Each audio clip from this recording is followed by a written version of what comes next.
They're sharing their firsthand information. They can relate to one another. Members of the community impacted by the Cranston fire coming together, how they're helping each other as they recover from the fire. And support for the firefighters as they are reaching near full containment on the Cranston fire. We hear their messages of gratitude to those first responders. The search continues for the person accused of killing a well-known doctor in Houston, why police believe the suspect was holding a grudge against the doctor.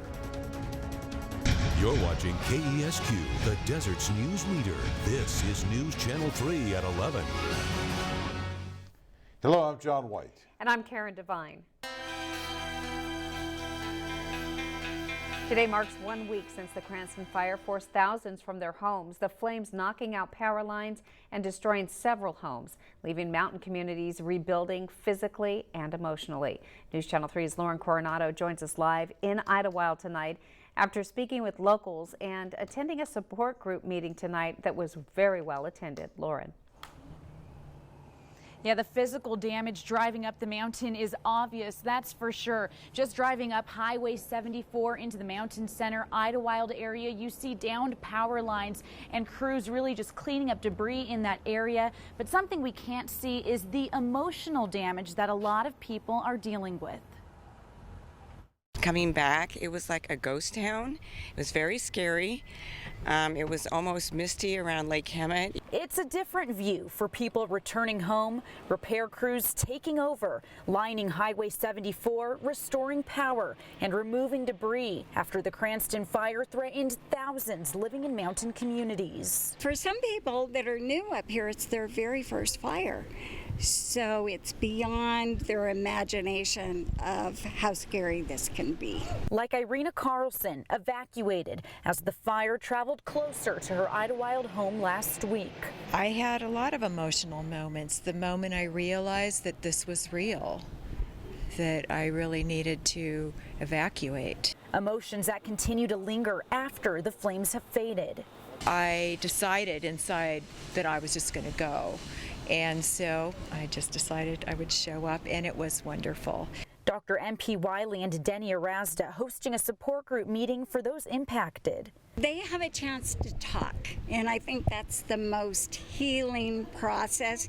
Plus, everybody's at the support group has experienced it firsthand. Arazda works for the Red Cross disaster mental health sector and says the emotional recovery for this fire is different than the average. This one was man-made, was purposeful. I think that's a different way of dealing with it when you think that this wasn't intended to happen. The man accused of sparking the more than 13,000-acre blaze, Brandon N. McLover of Temecula. He's being charged with 15 felony counts and a potential life sentence. People react and recover in different ways and at a different time, and a lot of that depends on what they've been through before. It really helps you go through the process and feel supported and feel there's a group around you. You're not just isolated and alone. And there's another support group meeting planned for next week, August 8th. Of course, the hosts are encouraging anybody who's been impacted by the fire to join them. It's free of charge at the Idlewild Library. Reporting live in Idlewild, I'm Lauren Coronado. Thank you, Lauren. Residents in Idlewild have filled the streets with handmade posters to express their thanks to the firefighters. Neighbors have also been reuniting in the town square, checking with firefighters to assess the damage. 7 homes were destroyed. Hundreds were saved, though, thanks to the hard work of firefighters and support from this tight-knit community. I'm so grateful. We're so blessed. My family is so grateful. There are not words to describe what they've done. They've saved our homes. They've saved our village. That's what's important to live in a small town, is be there for the people and be there. Forget about going to work for a couple of days and just try to make sure everybody's okay. And that's more important to me than anything. The Idlewild Arts Summer Camp canceled the final week of the program. Jazz in the Pines, though, expected to go on as scheduled. This is a big event in the summer. It's coming up August 10th through the 12th. Feed America will be offering canned goods and other food items to the Cranston fire communities tomorrow. Feed America will be bringing a big rig full of food to distribute at the Jesus Christ of Latter-day Saints Church in Idlewild. It begins at 10 in the morning and will run until noon. Canned goods and back-to-school supplies are needed for the Cranston Fire communities. A collection site is set up at Well in the Desert at 441 South Calle and Celia in Palm Springs. It will open up tomorrow at 7:30. People can also take their donations to the Idlewild Help Center on Highway 243. We're looking for a shift in our weather after a run of muggy weather. Help firefighters trying to slow down the Cranston fire.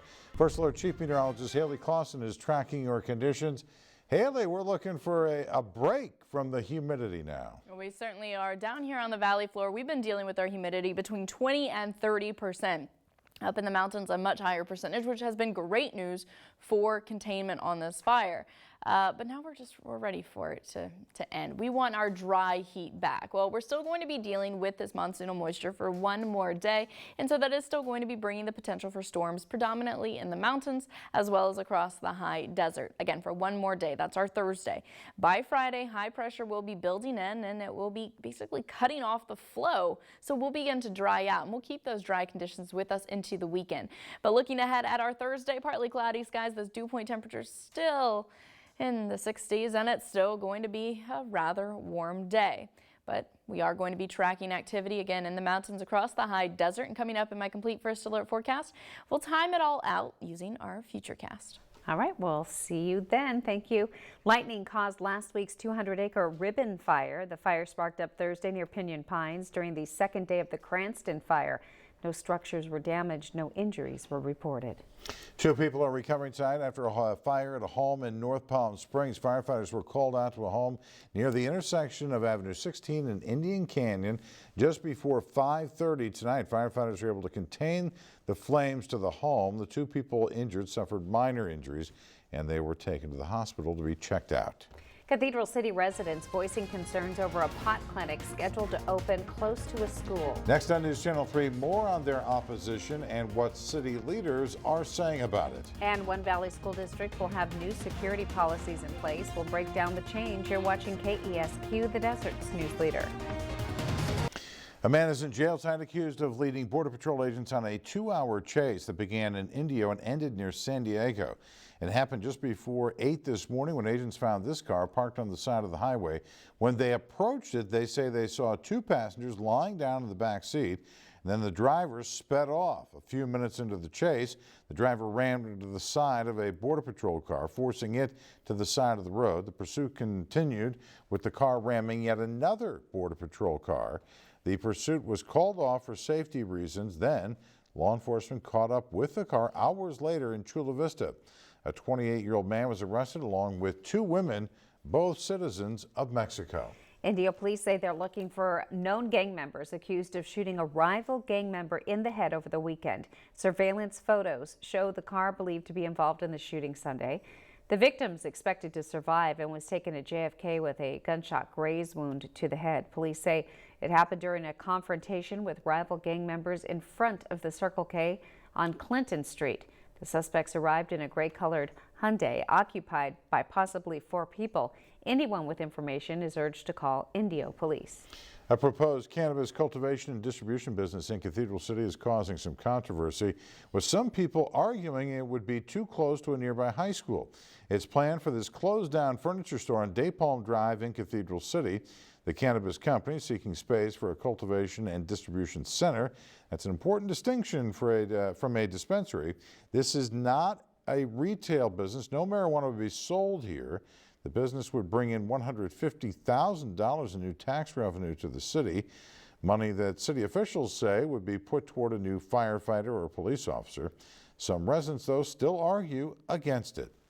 I think we could be finding better, healthier ways to raise money for more law enforcement and local support versus having a marijuana growth store in my neighborhood. I don't think that anyone is going to allow children to walk in there and purchase marijuana or be around it, so I don't think that's going to be an issue.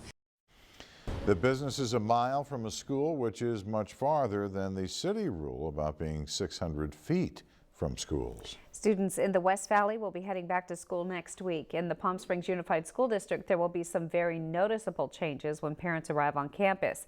A new closed campus policy will be in effect district-wide, meaning no visitors, including parents, will be able to enter without checking in and getting a badge. All gates will be locked, and the only entry point will be through the office. Any visitor will be escorted while on campus. Staff says while most of the middle and high schools already have this policy, elementary schools will now be included. It's an idea many parents agree with. It gives me a great peace of mind because it ensures that my kid, and not only my son, but the rest of the kids on campus are safe. The district did say they're making an exception for the first day of school at elementary schools. They will allow parents to walk their students to their classrooms, again only on the first day. The search continues for the suspect accused of murdering the former doctor of former President George H.W. Bush. Next on News Channel 3, why law enforcement believes the suspect may have had a grudge against the doctor. Just one more day with sticky conditions here in the desert, drier air on the way, and a whole lot of sunshine. My complete forecast is coming up next. You're watching KESQ, the desert's news leader. A break in the case of a prominent doctor shot and killed in Houston. As Danya Backus reports, police say they now know who may be responsible for killing the doctor in broad daylight. Here's a photo of the suspect. After nearly 2 weeks of investigating, It's important for people to be on the lookout for this man. He's very dangerous. Houston police have identified the prime suspect in the death of prominent Houston doctor Mark Hoskonnect. The 65-year-old, who once treated former President George H.W. Bush, was gunned down on July 20th as he rode his bike to work. Police say Joseph Pappas, seen here moments after the shooting, may have held a 20-year grudge against the doctor. The suspect's mother was a patient of the doctor and died during surgery over 20 years ago. Wednesday, police raiding a home linked to Pappas but finding no sign of him. Neighbors say he never did anything suspicious. Just a regular guy, quiet, okay, kind of stayed to himself as far as I know. Investigators say it's possible he once worked in law enforcement, which could explain the suspect's brazen alleged crime. There's a lot of planning and sadly some skill. Investigators say Pappas has been missing for about 2 days and is possibly suicidal. It's also possible he is on the same bike he allegedly used during the murder. Danya Backus, ABC News, Los Angeles. Now, First Alert Weather with Chief Meteorologist Haley Clausen. Dew point temperatures are currently hanging out in the 50s across the Coachella Valley. Earlier on this afternoon, they were in the 60s, just as they have been really throughout this entire week. We're tired of these muggy conditions, although it was good news, especially last week when we were still talking a lot more about the fire. But here we go. One more day of conditions like this before we begin to dry out. So our dry heat is making a comeback somewhat. Our satellite and radar right now, not too impressive to look at. We are just dealing with some clouds pushing overhead, mainly just those upper level clouds. More will be with us as we head into tomorrow. So for now, radar not active. But that is looking to change as we work our way into tomorrow morning. We're going to be getting another surge of moisture coming up. Things look to stay pretty isolated south of the Coachella Valley and then across the high desert at this time.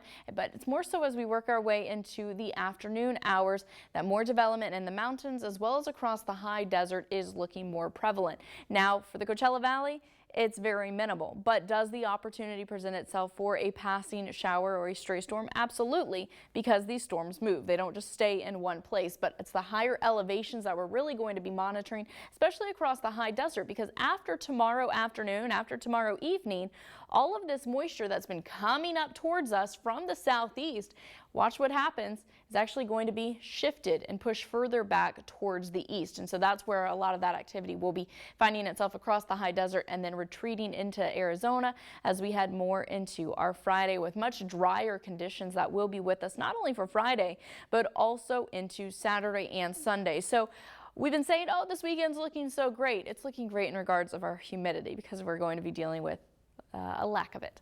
But our temperature is still going to be above normal for this time of year. Average high would be about 107, so we're going to be near 111. But it's drier, it'll be sunny, it'll be warm.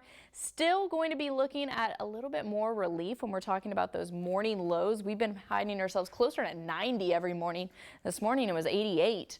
But those temperatures will be returning as we begin to heat up once again next week. What you're not looking at there are some hotter temperatures that are looking to push in along with more humidity next week. So enjoy this quick little stint of a dry out. Okay. We will. Yeah, again, looking forward to it, that's for sure. Do what we can. All right, thanks, Haley. A woman forced to leave one of her horses behind while evacuating from the car fire is reunited with the animal. It's got to be her. It looked just like her. Next on News Channel 3, the incredible story of how the two were brought back together. You're watching KESQ, the Desert's news leader. Not all the evacuees from the car fire have been allowed to return home, having to leave behind animals. Reporter Eric Thomas spoke to one woman about being reunited with her horse and the lifelong friendship formed with the woman that took her in. Hey, baby girl. How are you? You can't say everything is back to normal for Terry Fox of Reading and her 3-year-old mare, Ellie. She's got a puncture wound here and a puncture wound here, and then some lacerations right there. But no burns, even though she was running loose in the thick of the car fire. Ellie is one of 3 formerly wild horses that Terry was trying to evacuate by trailer as the flames closed in. But Ellie refused to get in. I had to turn my back on her and make a hard decision to leave her there. There were rumors that Ellie had been spotted in various areas, but nothing solid until someone told Terry to look at this video from ABC7's Laura Anthony and Randy Davis of fire crews trying to calm a runaway horse. It's got to be her. It looked just like her. But Ellie got away that time. Later, someone, Terry thinks it was animal control, located Ellie and reunited them. It's not all over yet. Terry's home survived, but it's still in the evacuation zone. However, she's staying with a new friend, Joni, who's putting up her horses and her family till they can go home. And I've made a new wonderful friend in Terry. We've already made plans to go riding together after this is all over. And in addition to Terry's horses, Joni's also temporarily taken in some other animals, including 4 baby goats, 30 chickens, and even a couple of pot-bellied pigs. These people were strangers, and they just opened up their homes and said, yeah, come on in, we'll take your animals, and you can stay here and you can live here. And the evacuees are grateful and hoping to help out in return one day, without the fire as the incentive. And that was Eric Thomas reporting. The Riverside County Fire Department is under new leadership tonight. Sean Newman is the new Riverside County Fire Chief. He takes over for an interim chief who had taken over for former Chief John Hawkins, who was demoted earlier this year. Newman began his career back in 1989 as a seasonal firefighter in San Bernardino. Well, starting today, firefighters, police officers, and EMTs all get to visit the Palm Springs Aerial Tramway for free. Palm Springs Aerial Tramway is offering the free rides to them for the entire month of August as a special thank you for their service. All public safety employees qualify. They're also invited to bring up to 6 other guests for 25% off regular fares. We have more information on our website, KESQ.com. Just check under the links we mentioned section. Sports is up next tonight at 11. The Dodgers try to end their losing streak against the Brewers. Yeah, it turns out to be a dramatic game. Plus, high school football previews are underway for the season. Blake will have it all coming up on the best local sports show. You're watching KESQ, the Desert's news leader. This is the best local sports show with sports director Blake Arthur. As we turn the calendar to August, we're just a couple months away from October, which is when the Brewers and Dodgers hope to still be playing some baseball. Dodgers have dropped the first 2 of the series at home to Milwaukee, down 2-0 early, but they battled back. Yasmani Grandal, he's been hot. He's been tearing it up. Solo shot right there. Then the newly acquired Brian Dozier over from the Twins, all-star second baseman. Dodgers go back-to-back. That tied the game at 2. Yasiel Puig and the Ravine just rocking. This game went to extras, tied at 4, and it was Grandal again. We don't have highlights of the video because it just ended. Walk-off winner for the Dodgers, 6-4 the final over the Beer Makers. Grandal with 2 home runs in the game and 3 RBIs. Nice win for the Dodgers. They'll look to split the series on Thursday. Clayton Kershaw getting the ball at home. Angels in Tampa against the Rays. Halos lose 7-2. They are now a game under 500 as they continue what I call a tough go of a season. Very difficult division in the AL West. So they're just grinding, but it's just not enough. Doesn't look like they're going to make the playoffs, but hey, you never know. They lose 7-2 there to the Rays. High school football now. Our sights are set on the upcoming season, which starts for some of our teams on Friday, August 17th. And earlier tonight, we started our previews for each team. We'll feature 1 team per day leading up to the opening kickoff. Today's featured team, Palm Desert. The Aztecs are the reigning DVL champions, so they get to go first. Hoping to be the new Desert Empire League champs here in 2018. There is that new league, Desert Empire. PD finished 10-2 overall last season. They showed that they are going to play physical, disciplined brand of football. Shane McComb coaching them up. He's confident, and so are his boys. Palm Desert's back where they should be, and we're here to stay. There's a lot of confidence going into this year, and the kids know they're returning champs, and we're practicing like it and working like it. Sugar Shane, so solid. Our Prep Pigskin previews continue throughout the rest of the week and all the way up until the start of the season. Tomorrow we're going to look at the Rancho Mirage Rattlers, who will be in that new league with some new competition, all a part of the Desert Empire League, which we have been talking about leading up to the season. Rancho has some new faces and new places. We'll check in with them, have the full report for you. We're just getting started with our high school football coverage. Finishing with golf, the WGC Bridgestone Invitational tees off tomorrow, and Tiger is in the field, coming off a strong showing at the Open. He's ranked 50th in the world and back at Firestone Country Club, where he's had great success. Tiger's won 8 times there in Akron, Ohio, with his last win coming in 2013, in which he won that by 7 shots. So Tiger's feeling pretty good as he heads into Thursday's opening round. You know, I went from just hoping to be able to play the tour, you know, to now that I feel like I can play the tour, and I certainly can win again. I've had an opportunity to win a couple times this year. Had a great chance at Valspar early in the year, and even a week ago I had a great shot at it. So yeah, my game's gotten better and good enough where that I feel like I can win again, you know, out here on tour. Well, we all know the golf world will be watching. Tiger's last one on tour 5 years ago at that exact event. Sports is over. That's it for that, and we'll be back right after this. You're watching the Deserts News Leader. Local Congressman Dr. Raul Ruiz presented the Congressional Gold Medal, the highest civilian award in the U.S., to a local World War II veteran today. Sergeant William Becker is one of less than 100 Office of Strategic Services members still alive. Sergeant Becker played a key role in destabilizing Nazi Germany. George Washington was the first Congressional Gold Medal recipient, with other honorees including the Wright brothers, Thomas Edison, Walt Disney, and the American Red Cross. Well, congratulations. What an honor. Yeah, that's neat. Wow, fantastic. Very good. Our weather is improving. It is improving if you like drier conditions, which here in the desert, that is something we favor. We've been dealing with those muggy conditions since last week, and we're still dealing with it right now, and we will continue to deal with it tomorrow with showers and storms in the forecast for the mountains as well as the high desert. Get ready for that, plus some wind on Friday, drier, sunny Saturday, Sunday. I'm gonna spend some time outside this weekend. Yeah. In the pool. In the pool we go. Nice. Thank you, Haley. Thank you for making News Channel 3 your choice for news. Stay tuned for Jimmy Kimmel Live next. Have a great day.